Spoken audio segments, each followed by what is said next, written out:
नमस्कार, मैं कमलेश कबीर आपका एक बार फिर स्वागत करता हूं इस नए एपिसोड में। आज के इस एपिसोड में एक बार फिर हम बात करने वाले हैं बिहार की, क्योंकि इस वक्त राजनीति की अगर हम बात करें तो बिहार में ही एक अकेला राज्य जिसमें चुनाव होने वाले हैं। अब बिहार में जिस तरीके से एक चुनाव आयोग को लेकर, क्योंकि एसआईआर की प्रक्रिया जो है वो लगभग पूरी हो चुकी है और इस महीने के अंत तक हम कह सकते हैं कि चुनाव आयोग की तरफ से एक फाइनल लिस्ट आने वाली है। ऐसे में सबसे बड़ी जो खबरें अभी इस वक्त जो बनी हुई है वो है महागठबंधन को लेकर। अब महागठबंधन अपने उस रूप में आ रहा है जिसकी हम पहले ही चर्चा कर रहे थे। और क्यों कर रहे थे? क्योंकि हमारा जो आकलन था उसका एक ही आधार था, वो था सीट शेयरिंग का फॉर्मूला, कि महागठबंधन का सीट शेयरिंग फॉर्मूला क्या होगा।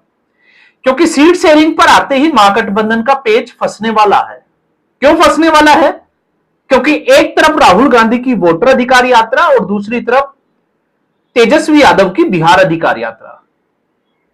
तो बिहार अधिकार यात्रा की जरूरत क्यों पड़ी? अगर आप इसके आकलन करने की कोशिश करोगे तो आपको समझ में आ जाएगा कि बिहार में स्थिति क्या है। अब बिहार की स्थिति को समझने के लिए सबसे पहले हम नजर डालते हैं कांग्रेस पार्टी पर। तो कांग्रेस पार्टी ने बड़ी ही चालाकी के साथ, हम कह सकते हैं कि तेजस्वी यादव को धोखा दिया। देश की जनता के साथ वो क्या कर रहे हैं हम उसमें नहीं जाते। अब तेजस्वी यादव को जो धोखा दिया उसमें, क्योंकि वोट चोरी के उस जाल में, ट्रैप में जो है वो तेजस्वी यादव को फंसाया। अब राहुल गांधी ने तेजस्वी यादव वर्सेस नीतीश कुमार का जो मुद्दा था बिहार में, क्योंकि अक्सर जब भी राजनीति में बात आती है तो चेहरों के बीच में तुलना होती है। जैसे लोकसभा का चुनाव होता है तो प्रधानमंत्री नरेंद्र मोदी के सामने चेहरा कौन होगा, इसको लेकर दोनों की तुलना होती है और फिर जो जनता का बेस्ट लगता है उसकी तरफ झुकाव ज्यादा होता है। तो राहुल गांधी ने उस तेजस्वी यादव और नीतीश कुमार का जो मुकाबला था उसको डाइवर्ट करके राहुल गांधी बनाम मोदी कर दिया। तो एक तरीके से कांग्रेस पार्टी को संजीवनी देने के लिए या कांग्रेस पार्टी के कार्यकर्ताओं में ऊर्जा भरने के लिए राहुल गांधी ने यह पूरा एक स्टंट खेला। अब वोट चोरी का मुद्दा ज्यादा चला नहीं, वो एक्सपोज होता चला गया और कांग्रेस पार्टी का शायद फीडबैक भी अब यही कह रहा है। लेकिन राहुल गांधी जिसको लेकर वोटर अधिकार यात्रा कर रहे थे, अब उससे वो चीज भी साबित होने लग गई जब हम बात कर रहे थे कि ये सिर्फ और सिर्फ सीटों की बार्गेनिंग बढ़ाने के लिए ऐसा कर रही है।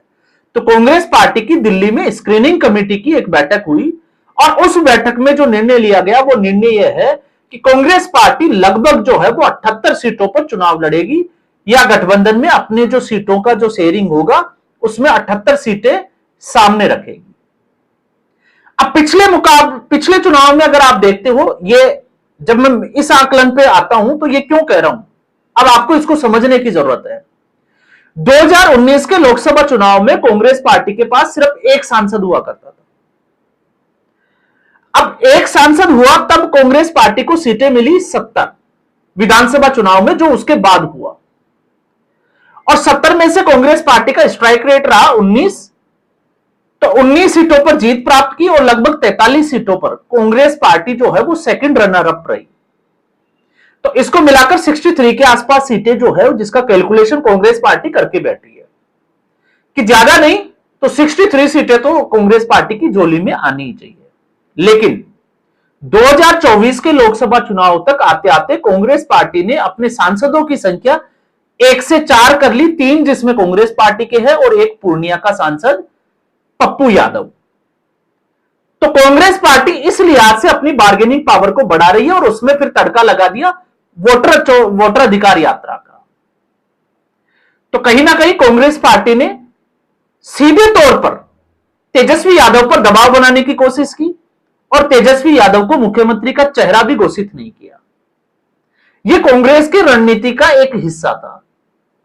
तो अब जब लालू यादव की फटकार पड़ी तो उसके बाद तेजस्वी यादव को यह समझ में आ गया कि वो बहुत बड़ी गलती कर बैठे। अब बड़ी गलती कैसे कर बैठे? क्योंकि इस गठबंधन पे अगर आप नजर डालोगे तो आरजेडी की स्थिति क्या है इस देश में। आरजेडी सिर्फ और सिर्फ बिहार और झारखंड 2 ही राज्यों में चुनाव लड़ती है। और झारखंड में भी ज्यादा अस्तित्व जो है वो आरजेडी का है नहीं, तो सबसे ज्यादा आरजेडी का जो प्रभाव है वो बिहार में है, जबकि कांग्रेस तो हर राज्य में चुनाव लड़ती है। अब कांग्रेस पार्टी अगर बार्गेनिंग पावर बढ़ाती है और आरजेडी के ऊपर दबाव आता है, तो फिर आरजेडी कहां चुनाव लड़ेगी, आप खुद सोचकर देखिए।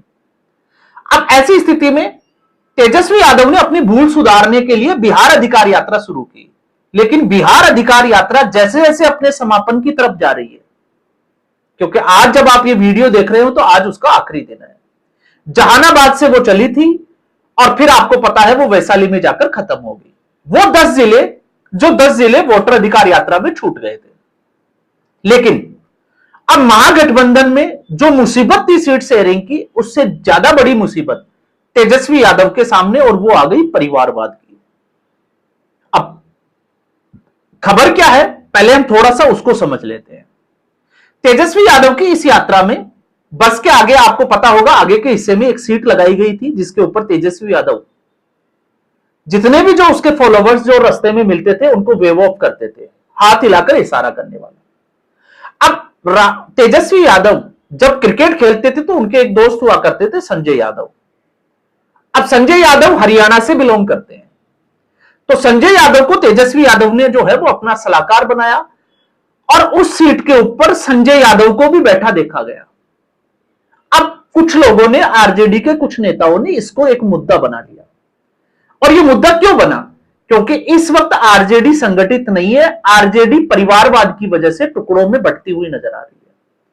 कुछ ग्रुपिंग जो है वो आरजेडी में चल रही है, जिसका एक हिस्सा तेज प्रताप यादव, जो आपने पहले ही देखा, क्योंकि तेज प्रताप यादव जरूरी इसलिए है क्योंकि जब वो तेजस्वी यादव की कॉन्स्टिट्यूएंसी में गए जहां पर बाढ़ आई हुई थी, तो तेज प्रताप यादव ने बोला कि वो आपके विधायक की तरह नहीं है जो नाच गाने कर रहे हैं।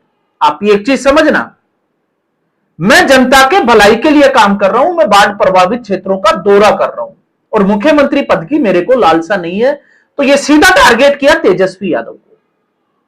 तो तेज प्रताप यादव, पूरा देश इसको जानता है, लेकिन अब रोहिणी यादव जो तेजस्वी यादव की बहन है, अब उसने भी एक मोर्चा खोल दिया है।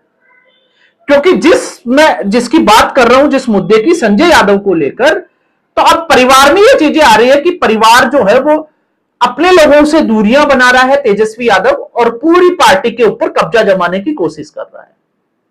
तो मीसा भारती, आप उसकी भी राजनीति को अगर छोड़ेंगे तो रोहिणी, क्योंकि रोहिणी ने अपने फादर लालू यादव को, आपको पता होगा, किडनी भी दी थी।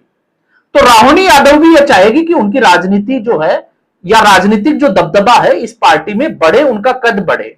लेकिन तेजस्वी यादव ने सबको बोना कर दिया और तेजस्वी यादव ने कहीं ना कहीं जो है वो संजय यादव को आगे लाने की कोशिश की। तो संजय यादव इस वक्त आपने देखा है, क्योंकि तेजस्वी यादव ने संजय यादव को फ्री हैंड किया, तब यह मुसीबत क्रिएट हुई। और संजय यादव कई बार जो है वो नेताओं को चुप कराते हुए भी नजर आते हैं। तो यह साफ तौर से दिखाता है कि संजय यादव का प्रभाव क्या है। जबकि इसके विपरीत अगर आप देखोगे लालू यादव की राजनीति को, तो लालू यादव ने किसी भी बड़े नेता को, चाहे वो लालू यादव का सलाहकार ही क्यों ना हुआ, उसको कभी हावी नहीं होने दिया।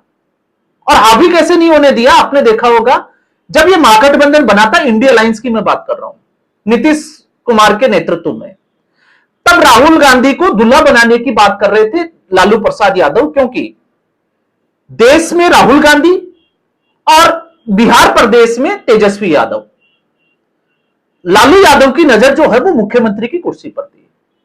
और मुख्यमंत्री की कुर्सी के लिए जब तक नीतीश कुमार है यह मुश्किल था। तो अगर नीतीश कुमार को रास्ते से हटाना है तो नीतीश कुमार को देश की राजनीति में इन्वॉल्व करना पड़ेगा, दिल्ली भेजना पड़ेगा। इसलिए इंडिया अलायंस का, उसमें आपने देखा होगा लालू यादव ने एक के बाद एक मीटिंगों में जो है वो बढ़ चढ़कर भाग लिया। अब आप कुछ भी कहिए, चाहे आप इसको किस्मत कहिए या राजनीति कहिए, क्योंकि नीतीश कुमार ही उस इंडिया अलायंस से बाहर निकल गए। तो लालू यादव का जो सपना था बेटे को मुख्यमंत्री बनाने का, वो वहीं का वहीं रह गया और नीतीश कुमार मुख्यमंत्री रह गए बीजेपी के साथ, पाला बदल लिया। अब तेजस्वी यादव ने वोटर अधिकार यात्रा में राहुल गांधी के लिए प्रधानमंत्री का जो सपना जो देख रहे थे, उसके लिए घोषणा भी कर दी कि राहुल गांधी जो है वो प्रधानमंत्री। लेकिन अब तेजस्वी यादव के लिए मुख्यमंत्री की घोषणा करने या मुख्यमंत्री के चेहरे बताने वाली यह बारी थी कांग्रेस पार्टी की। तो कांग्रेस पार्टी ने इसको लेकर चुप्पी साध ली। क्यों साध ली? क्योंकि कांग्रेस पार्टी सीट शेयरिंग पर दबाव बनाना चाहती है आरजेडी के साथ। अब ऐसे में आपने देखा पूर्णिया के जो सांसद है पप्पू यादव, उनको पटना की रैली में मंच तक भी नहीं जाने दिया, क्योंकि उससे पहले वो गलती कर बैठे और तेजस्वी यादव को बिहार का मुख्यमंत्री और जननायक तक बता दिया, और यही बात जो है वो कांग्रेस पार्टी को चुभ भी गई। तो इससे आपको समझ में आएगा कि इस वक्त महागठबंधन की स्थिति क्या है, और महागठबंधन में अब जो है वो परिवारवाद में या परिवार में जो गड़बड़ियां हैं अब वो सामने निकल कर आ रही है।